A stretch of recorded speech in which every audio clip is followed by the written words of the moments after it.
hijo de Claudio X González, y su imperio energético en México, estrangulaban a la CFE y hacían pagar a los consumidores.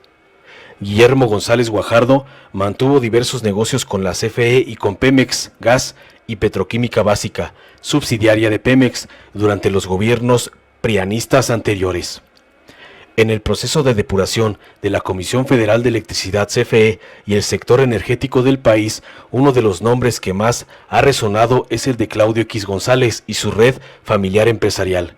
Guillermo González Guajardo, uno de los 6 hijos de González Laporte, es poseedor de una serie de negocios relacionados a este ámbito. Aunado a su desempeño como consejero de Kimberly-Clark, Endeavor México y Endeavor Global Advisory Board, desde finales de la década de 1990 estructuró una red de empresas privadas dedicadas a la generación, venta e importación de energía. Este personaje estaría detrás de la construcción de la hidroeléctrica privada El Naranjal en Veracruz, así como del gasoducto Tamazunchale. Su red empresarial energética ha llegado a contar con al menos 14 compañías y 4 plantas de generación de energía, según documentó Nancy Flores para Contralínea desde el 2013. De esta manera, González Guajardo mantuvo diversos negocios con la CFE y con Pemex Gas y Petroquímica Básica, subsidiaria de Pemex, durante los gobiernos anteriores. Protama SADCB y Taller de Empresa SC son compañías rectoras de su grupo, que también integra a Hidroeléctrica Naranjal, Agroetanol de Veracruz, la tejana Tex-Mex Energy y las mexicanas Energía Azteca X, Gasoducto de la Huasteca, Hidroeléctrica Moctezuma, Hidroeléctrica Moctezuma II, Hidroeléctrica Moctezuma III, Hidrorizaba II y Micase. Mientras que Tex-Mex Energy se dedica a la importación de energía eléctrica, la cual vende a la CFE y a municipios como Saltillo, Coahuila y Monclova, Sonora. El resto de empresas tienen por objetivo la generación de energía eléctrica en México para autoconsumo del sector privado. Sin embargo, sus excedentes de producción son susceptibles de ser comprados por la Comisión Federal de Electricidad, detalló Flores en aquel entonces. Cabe mencionar que Pablo Edgar Herrán Salvati, hermano del exprocurador de Chiapas, Mariano Herrán, fungió como su socio y mano derecha, al representar legalmente a varias de las empresas mencionadas y haber gestionado múltiples litigios. Acorde con la información de Francisco Pasos, publicada en Eje Central, el modus operandi de González Guajardo ha sido el siguiente. Una de sus empresas presenta el proyecto a las autoridades federales y en el proceso cambia la razón social y al final crea una tercera empresa para operarlo. Por otra parte, el documento Prospectiva del Sector Eléctrico 2012-2026 que elaboró la Secretaría de Energía CENER del sexenio calderonista a cargo de Jordi Herrera Flores indicaba que para la generación de electricidad no considerada como servicio público, el artículo 36 de la Ley del Servicio Público de Energía Eléctrica establece que la CENER, con base a los criterios y lineamientos de la Política Energética Nacional y contando con la opinión de la CFE, otorgará permisos de autoabastecimiento, de cogeneración, de producción independiente, de pequeña producción o de importación o exportación de energía eléctrica, según se trate, en las condiciones señaladas para cada caso.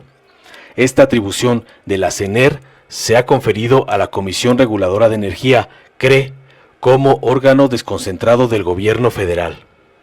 Resulta importante recordar que la figura de productor independiente se originó en 1996 con las modificaciones a la Ley del Servicio Público de Electricidad, la cual abrió la puerta del país a capitales privados nacionales y extranjeros.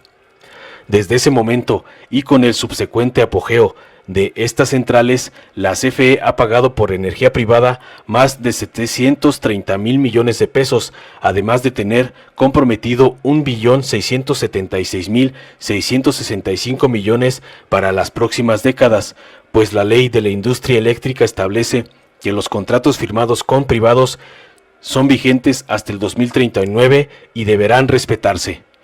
A dicha cifra se suman 471.661 millones de pesos por cargos fijos de capacidad y 1.774.951 millones por cargos variables. Sin embargo, desde hace una década, la Auditoría Superior de la Federación, ASF, expuso que la participación de los privados en el total de energía eléctrica generada para el servicio público aumentó de 2.1% en 2001 a 30.8% en 2010. Si la tendencia continúa como en los últimos 10 años, estos generadores superarán la capacidad instalada de generación de la CFE, advirtió. En este sentido, es que la nueva gestión de la CFE emprendió en febrero de 2019 una investigación a las empresas privadas del sector eléctrico, específicamente a 33 contratos de centrales generadoras que le venden energía a la comisión. Asimismo, la empresa productiva del Estado ha denunciado recientemente que existe un mercado negro o paralelo de venta de energía eléctrica a través de la simulación de sociedades de autoabasto, lo que provocó que se dejaran de percibir 22.800 millones de pesos en los últimos 3 años, monto que se compensó con cargo a los consumidores. Lo que está en revisión no es la imperiosa necesidad de generar energía limpia en el país, sino la tarifa subsidiada que pagan los generadores privados para que la CFE transmita, almacene y distribuya al consumidor final, industrial y habitacional, la energía producida, explicó por su parte el senador Ricardo Monreal. Según el legislador, la reforma energética neoliberal dejó a la CFE cargar con los costos de ser el suministrador de última instancia, por ejemplo, tener capacidad en exceso para atender picos de demanda, sistemas redundantes, etc., y de atender a usuarios menos rentables, zonas de baja densidad, zonas de difícil cobro, etc., mientras que a los generadores privados se les permitió integrarse a la red sin absorber ninguno de estos costos. El problema se agravó primero con el incremento de la participación de privados en el mercado y al permitirles competir con CFE, después con la transición a figuras de autoconsumo y finalmente con el concepto de productores independientes.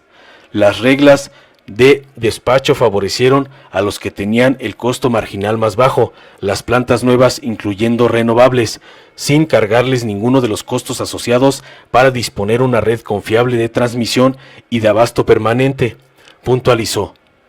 En conclusión, subrayó que el detrimento financiero que causó este fenómeno en la CFE terminó derivando en costos de electricidad más elevados para los usuarios, de modo que fueron quienes absorbieron las pérdidas durante todos estos años.